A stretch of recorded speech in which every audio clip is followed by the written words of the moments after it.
today I'm going to be doing my November and December wrap-up videos. I didn't do a wrap-up for November, so I'm putting it together with December and doing them both at the same time.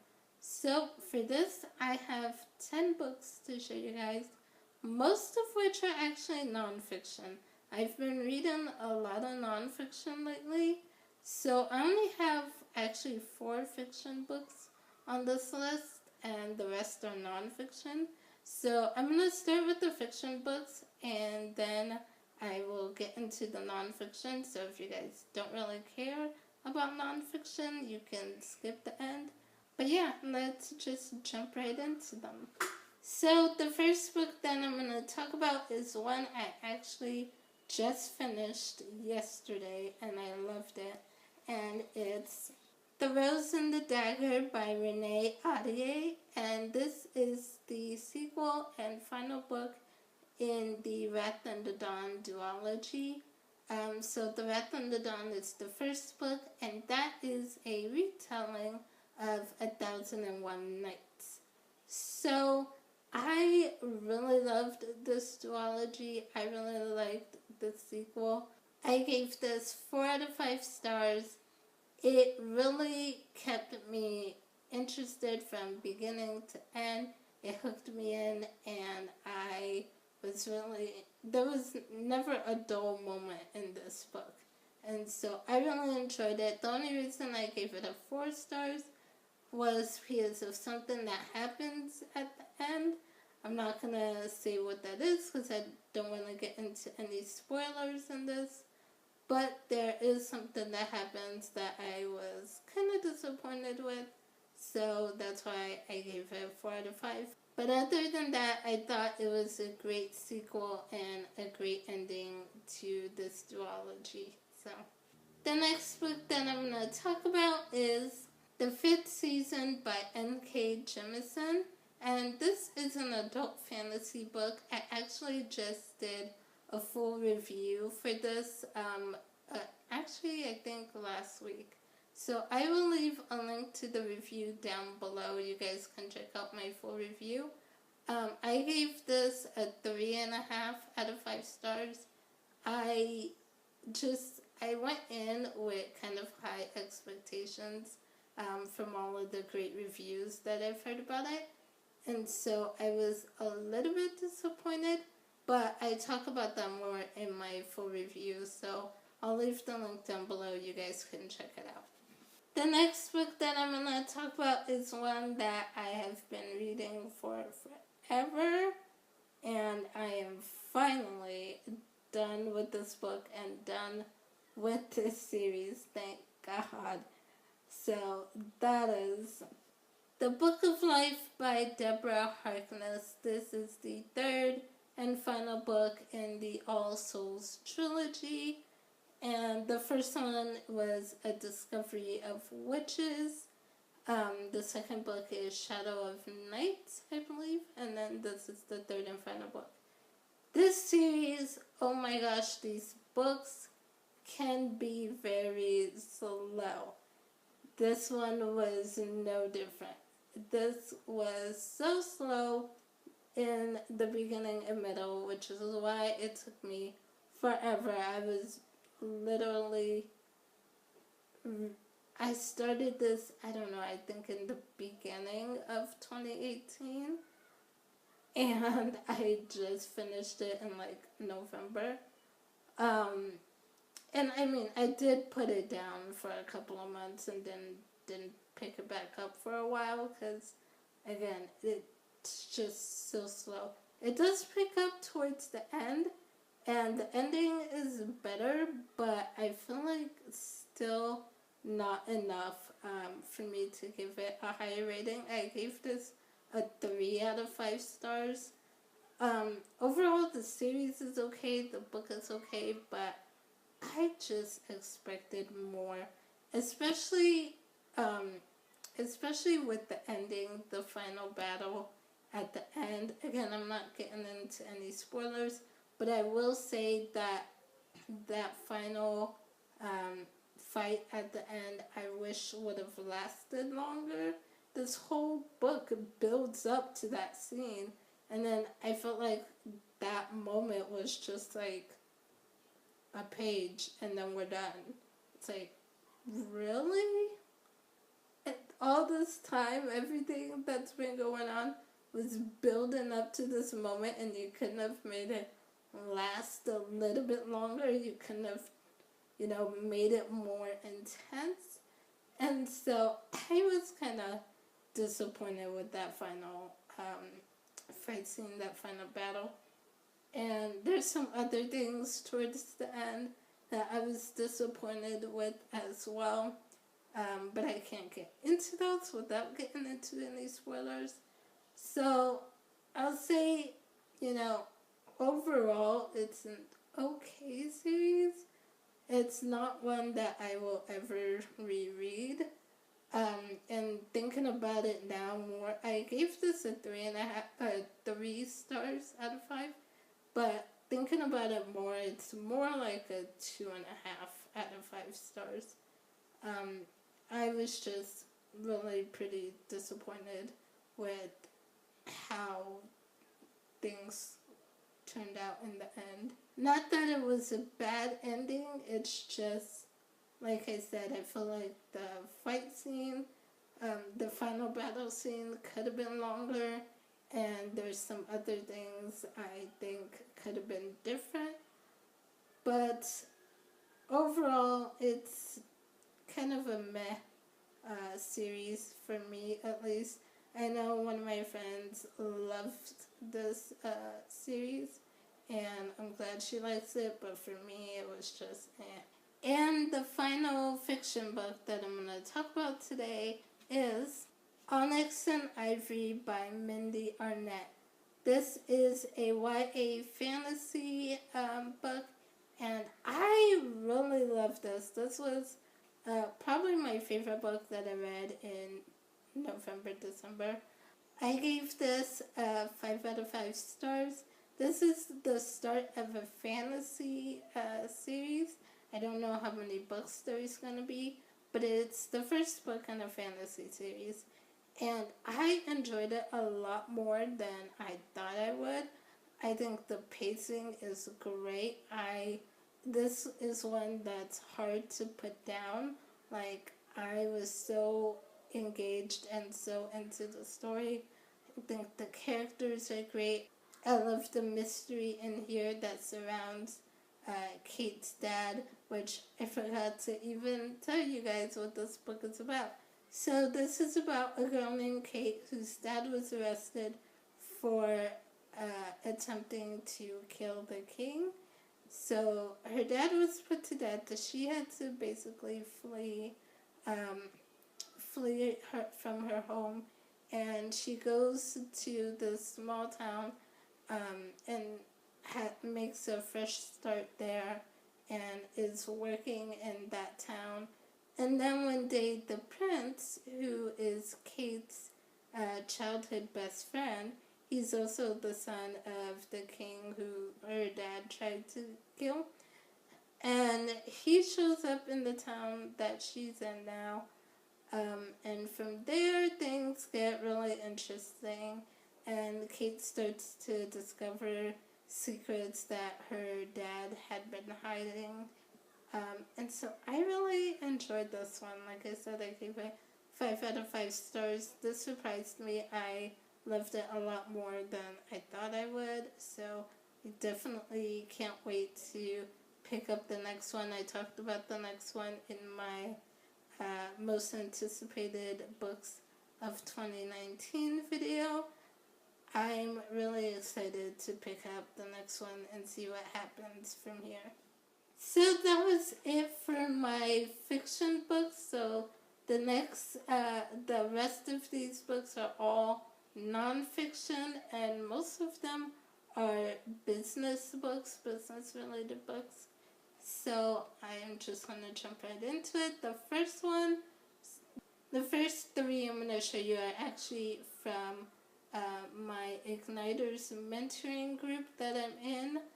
And I will leave a link down below if there's any entrepreneurs watching this video that may be interested in a mentoring program or any of these books. So the first one I'm going to show you is Grace Over Grind by Shay Bynes. And this is a Christian business book. So it's all about working from God's grace rather than our own hustle and grind, and how we can get a lot more done if we trust and rest in His grace rather than trying to strive and work in our own grind. And so I really enjoyed this. Shay Bynes is actually the founder of the Kingdom Driven Entrepreneurs group. I am in that group on Facebook and also in their Igniters mentoring group. And so she pretty much started Kingdom Driven Entrepreneur and the Igniters mentoring program. And I really love both of those groups. And I really enjoyed this book. This one has questions at the end of each chapter that really makes you reflect and think about your business and how to partner with God in your business. And so I really enjoyed this one. And the only thing I'll say with this one is I wish it was a little bit longer. I really enjoyed it, but I just wish this one was a little bit longer. It's pretty short, so it's a quick read. The next one I'll show you, again, is another one we went through in the Igniters mentoring program, and that's Our Unfair Advantage by Dr. Jim Harris, Unleashing the Power of the Holy Spirit in Your Business. So this is all about how to be led by the Holy Spirit in your business and letting Him reveal certain strategies and methods and how to make decisions in your business based on what the Holy Spirit is showing you and telling you. So again, I really enjoyed this. 5 stars. Again, this one has reflective questions at the end of these. All of these books that I'm going to show you, well, except for one of them, I think, but all of these books that I'm going to show you have questions at the end of each chapter that really help you reflect and think on how you're doing things and what you can change and what you can do better. And so I really like that aspect of these books. I really like that it's kind of a workbook as well, where you get to think about what you're doing and how you can do things differently. So, yeah. And the next book, this is the last one that we read in my Igniters mentoring program, and that is The Marketplace Christian by Darren Shear. A practical guide to using your spiritual gifts in business. So this really dives into our spiritual gifts and how we can really use that in our business. This is great because it has the spiritual gifts assessment in here. So if you don't know what your spiritual gifts are, you can take the assessment in here and find that out. And then it gives you examples at the end of different ways you can use those spiritual gifts in business. So this was a really great one as well. I really enjoyed it. So definitely, if any of you watching this are business owners or entrepreneurs and you want to do things God's way, definitely check out these 3 books that I talked about. The next book that I'm going to talk about is actually not a business book, but this is on finances, and that's Lord Teach Me to Prosper by Eunice Moyes. And this one says how to discover God's master plan for your finances. So this is really about finances and like really mainly changing our mindset on how we view finances. So a lot of the stuff in here, a lot of the principles and things talked about, it is really good. It's a lot that I already knew just from learning from guys like Dave Ramsey and Robert Morris. They kind of talk about these principles before, so I kind of already knew them, but this is still a good one, especially if you have sort of a poverty or scarcity mindset around finances. This really is one that that'll help try to shift your mindset around that. And so this I gave a 4 out of 5 stars. One of the things is there are a few grammar errors in this, and so it could have been edited a little bit better, but still, this was a pretty good one. If you're new to learning about how to use biblical principles to manage your finances, this could be a good one to start with. So I realized that I forgot to talk about one other book, and this is Entre Leadership by Dave Ramsey. I listened to this on audiobook, so I didn't have the physical copy. So that's probably why I forgot to mention it in this video. Um, but this one I gave a 4 out of 5 stars. I did enjoy it. There's a lot of great wisdom in here about leadership and how to run a small company.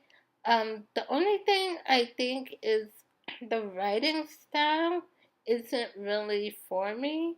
And so I think that's why I gave it a 4 out of 5 stars. But other than that, I really enjoyed this one. So, the last book that I'm going to show you is another really great resource for business owners and entrepreneurs. And this one is not Christian themed.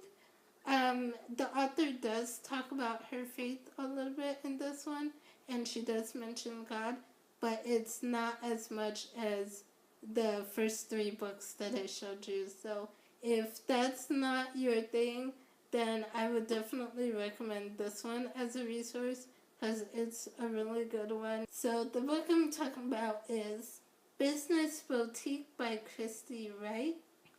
And this one I loved. This is a great resource. I gave this 5 stars, of course, because I definitely believe if you are starting a small business, if you're an entrepreneur, this could be great for you. This book teaches women how to start and grow a business doing what they love. And while this is targeted to women, and Christy works with a lot of women, these principles are universal. So even if you're a guy, you can use these and apply it to your business. I really think this is a great resource because at the end of each chapter, she gives you a ton of helpful information. She goes over the legal aspects of owning a business, the financial aspects, branding, just everything that goes into starting and growing a business.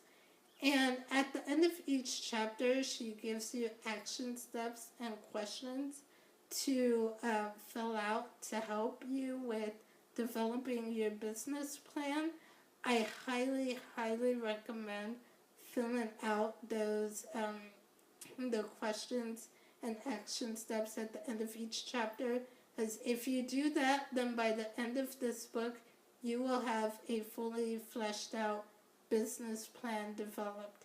So this is a really great resource if you're trying to put that together and figuring out how to run a small business. So that's it for this video. Those are the books that I've read in November and December. This is my last video of the year, you guys. Tomorrow is January 1st, 2019. So I am super excited for the new year. I hope you all have a wonderful new year. Let me know in the comments below if you've read any of these books and what your thoughts on them were. Also, let me know if you want to see more of the nonfiction books that I read. I'm never entirely sure because I know I mostly talk about fiction books on this channel, but I have been reading more nonfiction lately, especially business books. So let me know if that's something you're interested in seeing more of, and I will talk about them when I read them. And that's it for this video, you guys. Hope you guys have a wonderful new year, and I will see you in 2019. Bye.